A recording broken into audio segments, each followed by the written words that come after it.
और अब बात करते हैं आईफोन यूजर्स की, जिनके लिए एक चेतावनी जारी कर दी गई है सरकार की साइबर सिक्योरिटी जो वॉच डॉग है सर्ट की तरफ से।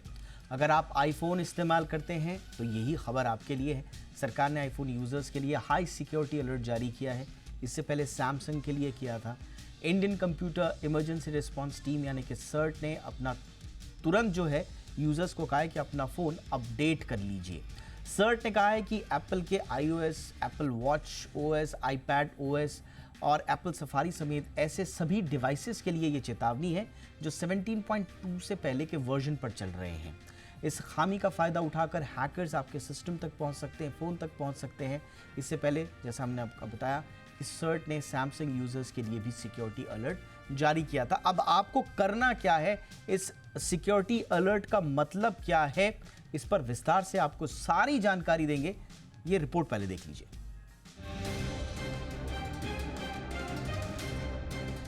सैमसंग के बाद अब सटिन ने एप्पल को लेकर एक बड़ी चेतावनी जारी की है।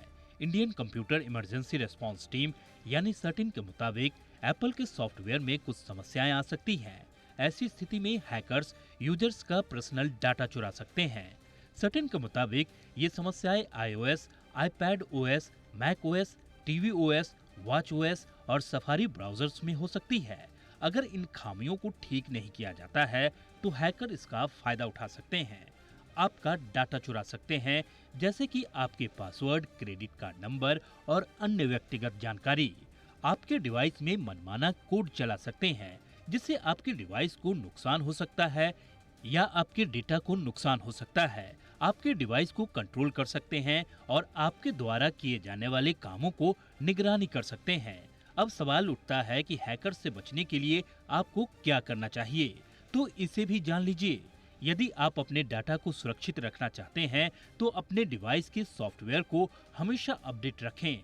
सॉफ्टवेयर अपडेट होने पर हैकर्स को आपकी डिवाइस में घुसने और आपके डाटा को चुराने की अनुमति नहीं मिल पाएगी। इसके अलावा डिवाइस को और सुरक्षित रखने के लिए आप 2FA यानी टू फैक्टर ऑथेंटिकेशन का इस्तेमाल कर सकते हैं। ये एक सिक्योरिटी प्रोसेस है जिसे एक्टिवेट करने के बाद आपके मोबाइल पर एक OTP आता है। OTP डालने के बाद ही आप अपने डिवाइस का इस्तेमाल कर सकते हैं। ऐसे में 2FA को सिक्योरिटी के लिए काफी बेहतर माना जाता है। ब्यूरो रिपोर्ट, जी मीडिया। अमित दुबे जी हमारे साथ जुड़ चुके हैं, जाने माने साइबर और आर्टिफिशियल इंटेलिजेंस एक्सपर्ट हैं। अमित जी बहुत बहुत स्वागत है। नमस्कार। अभी ज़्यादा वक्त नहीं हुआ है, ये जो स्टेट स्पॉन्सर्ड अटैकर वाली बात आई थी, और अभी कुछ दिन पहले हम आपसे सैमसंग के बारे में भी बात कर रहे थे। अब सेम यही प्रॉब्लम आईफोन में भी एग्जैक्टली हुआ क्या है, क्या प्रॉब्लम है ये? देखिए, सबसे पहले तो ये जो वल्नरेबिलिटीज एक्सपोज हुई हैं, ये 0 डेज वल्नरेबिलिटीज होती हैं। इसका मतलब है कि इसके बारे में जो ओईएम्स हैं उनको पहले से पता नहीं होता और इस वजह से वो पहले से फिक्स नहीं होती, अचानक से एक्सपोज होती हैं। लेकिन क्रिमिनल्स को इसके बारे में पता होता है और वो इसको एक्सप्लॉइट कर रहे होते हैं। तो जब ये 0 डेज वाला अलर्ट आता है तो इसका मतलब ये तय है कि इससे पहले कुछ लोगों को फोन हैक किए गए होंगे और ये वल्नरेबिलिटी उन फोन को हैक करने में यूज होगी, एक्सप्लॉइट की गई होगी ऑलरेडी, तभी एक्सपोज हुई है। तो पहले तो ये खतरा है कि कुछ लोगों के फोन ऑलरेडी हैक हो चुके हैं, तब जाके एप्पल को पता पड़ा और इस वजह से काफी सेंसिटिव। दूसरी बात कि ये सिर्फ फोन की वल्नरेबिलिटी नहीं है, इसमें एक कर्नल लेवल वल्नरेबिलिटी है और ये हर एक डिवाइस में, ये चाहे वो वॉच हो आपकी या जो भी मैक ओएस पर डिवाइसेस और हैं, आईपैड हो, लैपटॉप हो, मोबाइल फोन्स हैं और कई सारे वर्जन्स पर है। तो इसका मतलब है कि ये बड़ी कॉमन वल्नरेबिलिटी है जो हर जगह एग्जिस्ट कर रही है। अभी आपको याद होगा सितंबर में जो एक वल्नरेबिलिटी एक्सपोज हुई थी 41991, 992, 993, ये तीन बड़ी क्रिटिकल वल्नरेबिलिटीज थी, वो भी 0 डेज थी। तो सितंबर में एप्पल के डिवाइस पे आई थी और उसको फिक्स किया गया था। उस समय बड़ा नॉइज हुआ था कि ये इसकी वजह से काफी सारे लोग ऑलरेडी हैक हो गए। अब सितंबर को ज्यादा टाइम नहीं हुआ है, अक्टूबर, नवंबर और दिसंबर में फिर से अचानक से तीन नई 0 डेज वल्नरेबिलिटी एक्सपोज हुई है। तो पहले तो लोग सबसे पहले तो अपना पैच अपडेट कर लें, जो भी एप्पल की ऑफिशियल वेबसाइट से अपडेट करें, ऑफिशियल लिंक से करें। इधर उधर से कोई व्हाट्सएप पे लिंक भेजे उसको कभी यूज ना करें, क्योंकि न्यूज में आ जाता है, लोग सोचते हैं पैच अपडेट करना है और उसका भी इस्तेमाल हैकर करें। वो आपको एक मैसेज भेजेंगे, बिल्कुल ऑफिशियल एप्पल का लगेगा कि सिक्योरिटी अपडेट है, अभी आपने न्यूज में सुना होगा, इसलिए इसको लिंक को क्लिक कीजिए, अपडेट कर लीजिए। हम्म। पहले आपका फोन हैक नहीं हुआ होगा, अब हो जाएगा। तो कृपया ये ध्यान रखें कि कोई भी ऐसा अलर्ट आ रहा है उसको वेरीफाई करें, एप्पल से ही है पहली चीज, या फिर एप्पल की ऑफिशियल वेबसाइट पे जाएं और वहां से अपडेट करें अपनी डिवाइसेस के पैच, किसी भी ओपन लिंक से ना करें। तो ये कर लेंगे तो आप सेफ हो जाएंगे इन वल्नरेबिलिटीज के अगेंस्ट डेफिनेटली। दूसरी बात कि सिर्फ एप्लीकेशन या जो एक डिवाइस या दो उस पर आपको हर डिवाइस पे अपडेट करना है, क्योंकि ये बड़ी कॉमन वल्नरेबिलिटी। तो ऐसा ना हो कि आप फोन पे कर लें और वॉच अभी भी आपकी पुराना ओएस का वर्जन यूज कर रही है, तो खतरा उतना ही बना रहेगा। इस तरह लैपटॉप पे यदि अपडेटेड नहीं है तो खतरा उतना ही बना रहेगा। तो आपको सब जगह अपडेट करना होगा, तब जाके ये फिक्स हो पाएगा। बिल्कुल। अब आते हैं ज़ीरो डेज़ वाले पे। मान लिया कि ज़ीरो डेज़ वनरेबिलिटी है, नहीं पता मैन्युफैक्चरर को ये हो गया। अब ये अलर्ट तो एप्पल की तरफ से आना चाहिए था ना अमित जी? ये तो सर्ट जारी कर रहा है, हमारी सरकार जारी कर रही है, एप्पल ने तो जारी किया नहीं। क्या मैं गलत हूँ? बिल्कुल बिल्कुल, एप्पल ने नहीं जारी किया, लेकिन एप्पल ने फिक्स निकाल दिया। जैसे अलर्ट आने शुरू हुए एप्पल ने तुरंत एक पैच दे दिया है। पर आपकी बात बिल्कुल सही है, ये पहले एप्पल को पता ही नहीं था। होता क्या है कि जितने भी ये centre of emergency response team है दुनिया भर की, चाहे वो सर्ट यूएस हो, सर्ट इंडिया हो, या हर एक कंट्री का अपना सर्ट है, वो लोग डार्क वेब पर रिसर्च करते रहते हैं, ढूंढते रहते हैं कि कोई भी ऐसी चीज है जो देश को नुकसान पहुंचा सकती है, तो उसके बारे में अलर्ट दे दिया जाए। सर्ट के अलर्ट हर हफ्ते हर दिन रिलीज होते हैं। ये उसमें आइडेंटिफाई हुआ, वहां पता किया गया कि डार्क वेब पे इस तरह की अवेलेबिलिटीज बिक रही हैं, तो फिर ज्यादा डीप डाइव किया गया तो पता पड़ा रही है। तो पहले सैमसंग का निकला, फिर एप्पल का निकला। अभी हो सकता है आपको अगले हफ्ते कुछ और निकले, क्योंकि ये नॉर्मली ऐसा होता है कि जब कोई एक वेलेबिलिटी आए तो पैनिक में लोग फिक्स करना शुरू करते हैं, लेकिन उसके बाद कई सारी वेलेबिलिटीज आने की उम्मीद होती है जो पहले से यूज हो रही होती है। लेकिन ये डेफिनेटली आपकी बात सही है कि सर्ट ने जारी किया और अलग अलग सर्ट ने निकाला, इसको रिलीज किया, उसके बाद एप्पल ने उस पर फिक्स किया और पैच अपडेट दिया है।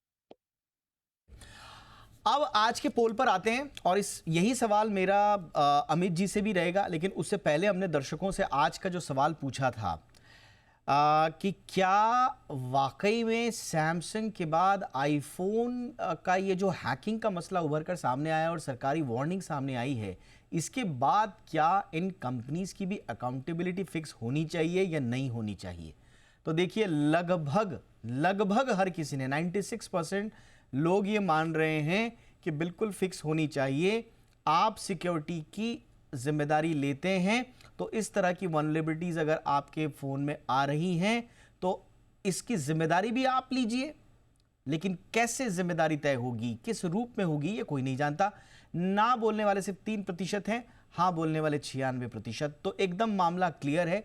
हर कोई यही चाहता है कि अगर ये फ़ोन मैन्युफैक्चरर्स कंपनीज जो हैं ये सुरक्षा में इनकी सेंधमारी होती है तो जिम्मेदारी भी यही लें। पर जिम्मेदारी कैसे लेंगे अमित जी, और कौन फिक्स करेगा?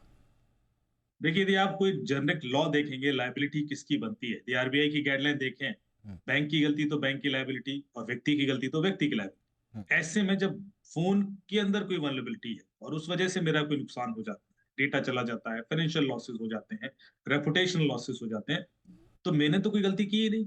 मैंने तो कोई लिंक भी क्लिक नहीं किया, क्यूआर कोड भी स्कैन नहीं किया, कोई ओटीपी भी नहीं दिया, लेकिन फिर भी नुकसान हो जाएगा यदि फोन इस हद तक वल्नरेबल है और कोई अननोन कंटेंट आया और उस वजह से भी फोन कंप्रोमाइज हो जाएगा।